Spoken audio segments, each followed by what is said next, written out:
The anime is set in feudal Japan, in the alternate era of Edo, where about 100 years ago giant insects appeared, Mushi, which destroyed entire settlements and cities and devoured defenseless citizens. When the situation reached a point where people were threatened with annihilation, insect exterminators, people with superpowers capable of destroying up to 10 of the creatures with a single blow of the sword, appeared. The military government rounded up all the skillful men, including commoners who had good fighting skills, and created city patrols, which were under the control of the insect magistrate. Joining one of the patrols, the Mushabugyo, based in Edo, is the ultimate dream of a 16-year-old boy, Jinbei Tsukishima, son of the swordsman of Tsugaru, Genjuru. The boy wants to take the place of his wounded father, once the strongest member of the squad, to elevate the honor of the family. After a long and dangerous journey, the young man finds himself in the capital, where he is almost immediately lost. Luckily, the disoriented Jime is helped by the pretty tea shop owner, Orphan Ohara, who feeds him and points him in the right direction. He is interrupted by Misabugio's commander, Kotori Matsunohara, who orders him to retreat and leave the matter to the professionals.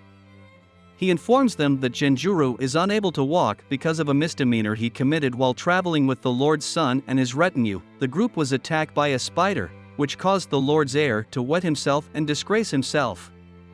Tsukishima took the blow. He had to cut a joint in his right leg to protect his child.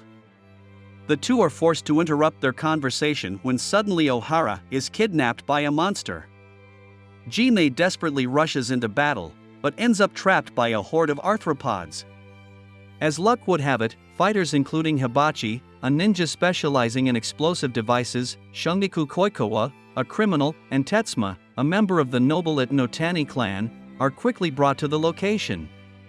Tsukishima fights with the trio, but quickly loses. Remembering the precepts of his stern but loving father, the boy pulls himself together and continues to fight when the strongest of the squad, Mugai, appears and saves the teenagers. Impressed by Jinbei's abilities, Kotori sees the boy's potential and accepts him into the squad. After the magistrate officially appoints Tsukishima as a fighter, the motivated hero immediately begins an intensive training program, dreaming of becoming strong enough to repay Mugai for saving his life, which makes Hibachi incredibly angry. When the 5 hunters gather in the common room for a meeting, Matsunohara informs the newcomer of the intricacies of their profession and the origin of the flesh-eating creatures, but also mentions that no one knows what the mysterious leader of Mushabugyo looks like. Realizing that the maintenance of peace and order in Edo rests on his shoulders, Jinbei promises his comrades to live up to their expectations, when suddenly a townsman bursts in and reports a new insect attack. The team moves in, but Kotori forbids Tsukishima to fight for the next month, worried for his safety. No newcomers have stayed with the group for more than 10 days, all either dying or fleeing out of fear. During the first patrol with Hibachi, the annoyed boy admits that at this rate he will never reach Mugai's level. Taking pity on his companion, the ninja reveals that their mysterious partner used to be a member of the strongest warrior group, the Insect Hunters, which is indisputable proof of his skill. The girl also mentions her childhood. As a young girl, she was confidentially taught the secret techniques known as Timpo by her own grandfather, who once took part in feudal wars. When Kotori showed up at their village about a year ago and asked Hibachi to join the group, her grandfather was angry because he believed war was not a woman's occupation. The girl went against her guardian's wishes and joined the team, wanting to retain the fighting style her grandfather had spent a lifetime on, and soon encountered her first monster that nearly took her life. Luckily, Mugai showed up in time to help her. Talk of the perfect samurai is interrupted by the appearance of a dangerous dragonfly over the territory. Hibachi orders Jibei to evacuate the civilians, but in the meantime she is confronted and quickly loses the upper hand. Tsukishima returns and forces the girl to defeat the monster. As a result, the twosome become good buddies. One day he witnesses Shungaku easily cut through a stone with his katana and asks his comrade in arms to teach him how to use it. Following his sensei around, Jime encounters the townspeople's dismissive attitude toward Koikowa due to the latter's dark past. Shortly after the joint patrol, Shungaku is charged with the serial robbery of Edo's wealthy. Although Tsukishima himself discovered his partner at the scene of the crime, he does not believe in his guilt and decides to prove it to the public. The hero, having realized that Koikawa's tarnished reputation deprived him of all support, frees his comrade in arms and offers to return his good name by catching the real culprit.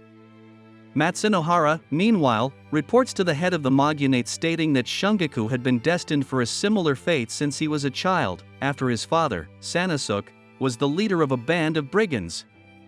Koikawa was soft and sensitive like his mother, whom he loved intensely and swore not to kill innocents until one day Okiku was murdered.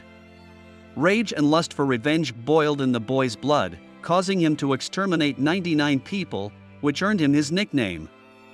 The police catch up with the fugitives and prepare to punish them when suddenly a mantis monster appears, which Sayungik intends to fight, but is wounded in the back by a law enforcement officer.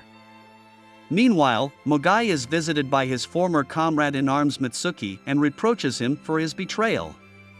Tsukishima protects Sensei by convincing the police to abandon Koikawa's bloody past so that he can protect the city. The hero joins his teacher and finally understands how to wield a katana, after which he discovers that the real robbers back home were mantis. After the victory, the samurai admits to the boy that he was at the scene of the crime by mistake, and thaws to Jimbei when he realizes that the latter believes him without question. 11-year-old Tema fights off a rattlesnake attack with the help of the Shikigami Kamakichi and Tamakichi, who are able to enlarge themselves hundreds of times, thus earning praise from the townspeople. Although he appears arrogant from the outside, he is in fact a very vulnerable hero. The boy works hard and dreams of meeting his parents. Soon Jimei is surprised to discover that the child is terrified of even small insects. He promises to keep Itanotani's secret, unaware that Hibachi and Shungiki are eavesdropping. Duo plays a prank on Tama the next day as he tries to overcome his fears and become a worthy son of his parents. Thinking that Jimbei betrayed him, the hero resents his partner and goes to town alone.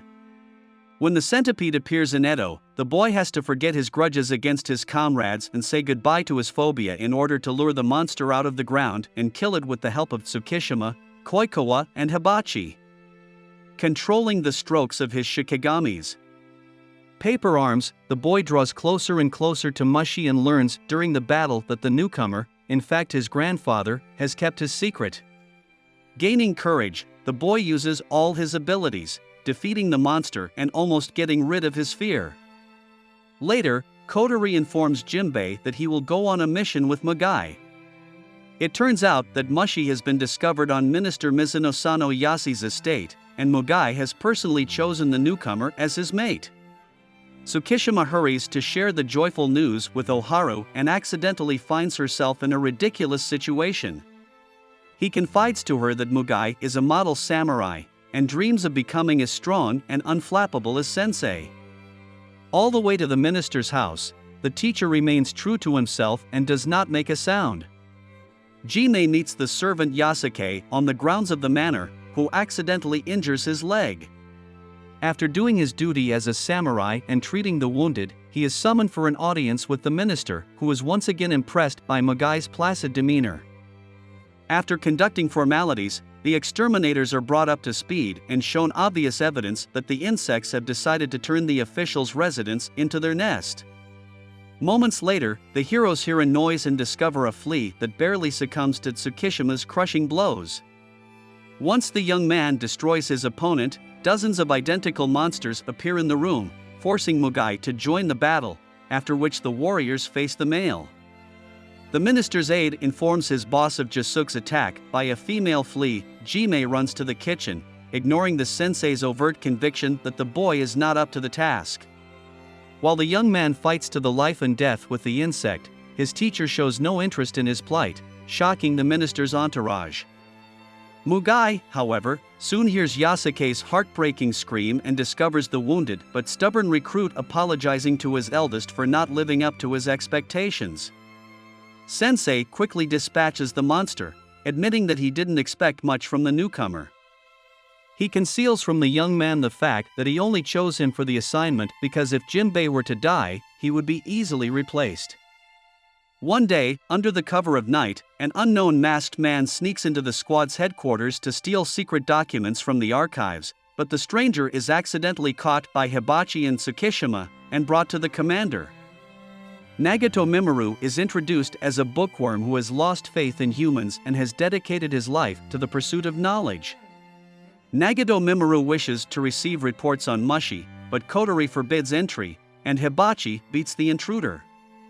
Jime alone genuinely admires the guest's wisdom, but, not wanting to be fooled, refuses the company of the fighter and encounters a mosquito for the first time. He escapes death only by a miracle, which turns out to be Tsukishima. Unsure how to defeat Mushi, the fighter asks Nagato Mimaru to share his wisdom, forcing him to remember how he became so curious. As heir to the ruler of Edo, Yeshige Tokugawa grew up in an unfriendly environment, so books were his only salvation. Tokugawa slows down the mosquito with smoke so that Jinbei can defeat the monster. After befriending the rest of the group, Nagato Mimaru still sneaks into the archive, where he finds a scroll with a map of Japan and secret markings.